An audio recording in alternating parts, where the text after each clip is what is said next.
Welcome বন্ধুরা। দেখো, একটা খুব গুরুত্বপূর্ণ রিজনিংয়ের প্রশ্ন নিয়ে আমরা এখন একটু আলোচনা করব। এই ধরনের প্রশ্ন কিন্তু তোমাদের বিভিন্ন কম্পিটিটিভ এক্সামে কিন্তু আসে।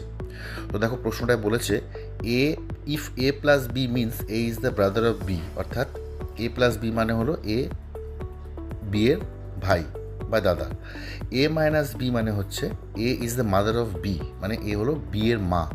আর এ ইন্টু বি মানে হচ্ছে A is the sister of B, মানে এ হচ্ছে বি এর দিদি বা বোন। ঠিক আছে, এবার বলছে এই যে চারটে অপশান দেওয়া আছে, বলছে which of the following means P is the maternal uncle of S, অর্থাৎ এই চারটে অপশানের মধ্যে বলতে হবে যে পি যে এস এর মামা সেটা কোন অপশান থেকে আমরা বুঝতে পারছি। ওকে, দেখো এই ধরনের প্রশ্ন যখনই আসবে, দেখো প্রত্যেকটা অপশান আমাদের কিন্তু খুব কুইকলি আমাদের দেখতে হবে যে উপরের যে কন্ডিশনগুলো দেওয়া আছে এই কন্ডিশনগুলোর থেকে ম্যাচ করছে কিনা। এবার দেখো, আমরা যদি দেখি এখানে অপশান 3 যেটা আছে, আমরা জানি, দেখো পি প্লাস কিউ মাইনাস এ আছে। এবার পি প্লাস কিউ মানেটা কি? পি প্লাস কিউ মানে হচ্ছে পি হলো কিউ এর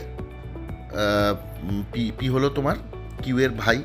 ঠিক আছে, এবার কিউ মাইনাস এস, আমরা জানি এ মাইনাস বি মানে A is the mother of B. এবার যদি কিউ মাইনাস এস করি, তার মানে হলো যে কিউ হচ্ছে এস এর মা, অর্থাৎ পি এর সাথে এস এর রিলেশনটা তাহলে কী হলো?